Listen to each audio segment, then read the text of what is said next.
လုံးဘလို့အခြေအနေမှာပဲဖြစ်မိမိတို့ဘဝတွေကိုကံကောင်းခြင်းကအမြဲတမ်းဆက်ရောက်နေစေဖို့အတွက်လှုပ်ဆောင်ရမယ့်အချက်လေး၅ချက်ကိုပြောပြမယ်။ကံကောင်းခြင်းတွေဆက်ရောက်နေပြီဆိုရင်အပြင်ကဘာကြီးကဘာပဲဖြစ်ပါတယ်မှာကံကောင်းနေပြီဆိုရင်ကိုကဒီလိုအရာတွေကိုလုံးဝခေါင်းနဲ့ထက်နေစရာမလိုပဲနဲ့အေးချမ်းလုံခြုံစွာနေလို့ရတယ်။အဲ့ဒီအတွက်လှုပ်ဆောင်မယ့်အချက်လေး၅ချက်ကအရန်လွယ်တယ်။မနဲ့မိုးလေးနိုးထတာနဲ့ဗုဒ္ဓဘာသာဝင်ဆိုရင်တရဏဂုံကိုရွတ်လိုက်ပါ။တနေ့ကတော့တရဏဂုံနဲ့ရွတ်ပြီးတော့နိုးထားတယ်ဗုဒ္ဓဘာသာဝင်ဖြစ်လို့တခြားဘာသာဝင်တွေကလည်းမိမိတို့ယုံကြည်ကိုးကွယ်တဲ့ဘာသာဖျားစာတွေကိုရွတ်ဖက်ပြီးတော့ထလိုက်ပါပြီးရင်တနေ့တာမှာမေတ္တာတရားပွားလိုက်ပါငါတို့နေထိုင်ရာကဘာကြီးကျမ်းမာချမ်းသာပြီးငြိမ်းချမ်းပျော်ရွှင်ပါစေငါတို့နေထိုင်ရာကဘာမြေကျမ်းမာချမ်းသာပြီးငြိမ်းချမ်းတရားပျော်ရွှင်ပါစေငါတို့နေထိုင်ရာကဘာမြေကျမ်းမာချမ်းသာပြီးငြိမ်းချမ်းတရားပျော်ရွှင်ပါစေဆိုပြီးမေတ္တာပွားမယ်ပြီးရင်ငါရဲ့တရက်မှာလည်းကောင်းမြတ်တဲ့အရာတွေဖြစ်ပေါ်နေပါစေငါစီမှာလည်းကောင်းမြတ်တဲ့အရာတွေဖြစ်ပေါ်နေပါစေငါစီမှာလည်းကောင်းမြတ်တဲ့အရာတွေဖြစ်ပေါ်နေပါစေဆိုပြီးတိအချက်ဒီလိုမျိုးအတွေးလေးနဲ့အဲ့လိုပျော်ရွှင်မှုနဲ့အရာနိုးထပေးလိုက်ပါ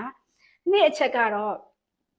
ကျေးဇူးတရားပွားမှာကျေးဇူးတရားပွားမယ်ဆိုဒီကနေ့ကျမ်းမာစွာနိုးထလာခဲ့ရတယ်ငါကကျေးဇူးတင်ပါတယ်တချို့ဆိုရင်နိုးထမလာနိုင်တော့ဘူးလေလူလောကမှာတောင်မရှိဘူးတေဆုံးပြီးတော့ထွက်သွားတယ်ကိုရီးယားကျမ်းမာသေးတယ်နိုးထနိုင်ခွင့်ရသေးတယ်ဒါကြောင့်မလို့ဒီကနေ့မှာကျမ်းမာစွာနိုးထခွင့်ရခဲ့တယ်ငါကျေးဇူးတင်ပါတယ်နှွေးထွေးစွာအိတ်ဆက်ခွင့်ရတဲ့ငါရဲ့အိတ်ရာလေးငါရဲ့အိတ်ခမ်းလေးကိုကျေးဇူးတင်ပါတယ်ငါမှာသုံးစရာ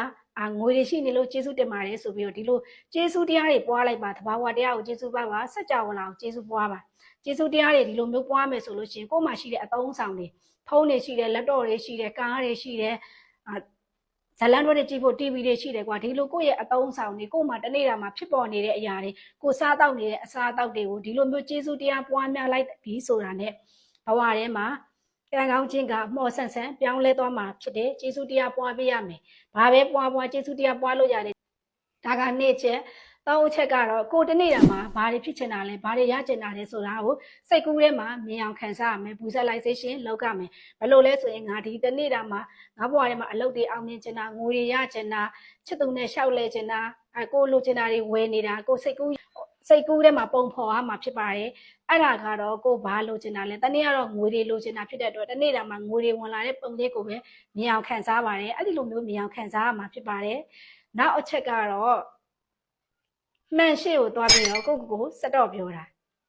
affirmation ယူလို့ရတယ်နံပါတ်၄အချက်ဒီမှန်ရှိကိုသွားပြီးတော့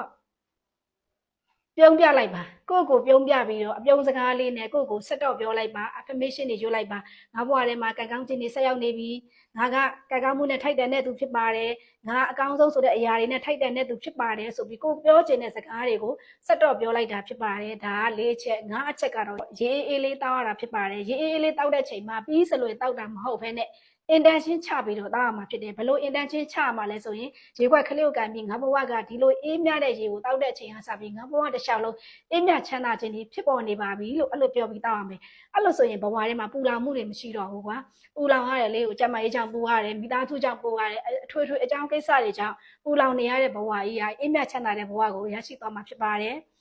တချို့ဆိုရင်ပူလောင်မှုတွေနဲ့ပဲဘဝမှာနေရတယ်အဲ့လိုပူလောင်မှုတွေနဲ့နေရတဲ့သူတွေအတွက်ဆိုရင်ရေတောက်တိုင်းဒီလိုငါဘဝတွေကဒီလိုရေအေးလေးတောက်ချင်းအဖြစ်ငါဘဝတစ်ခုလုံးငါဘဝတစ်ချောင်းလုံးဒီကဲတော့အေးမြချမ်းသာသွားပါပြီဆိုပြီးတော့အဲ့လိုစိတ်ကို intention ချပြီးတောက်လိုက်မယ်ဆိုရင်ဘဝကအေးချမ်းမှုတွေကိုရရှိသွားမှာဖြစ်ပါတယ်ဒီအချက်၅ချက်လေးလုပ်မယ်ဆိုရင်သင်ဘဝထဲမှာဘလို့အခြေအနေဘလို့အချိန်မှာပဲဖြစ်ဘလို့အကြောင်းအရာတွေပဲဖြစ်နေကံကောင်းခြင်းတွေကဆက်ရောက်နေမှာသိကြပါတယ်အားလုံးလှုပ်ဆောင်ကြည့်ပါကျေးဇူးတင်ပါတယ်တတာ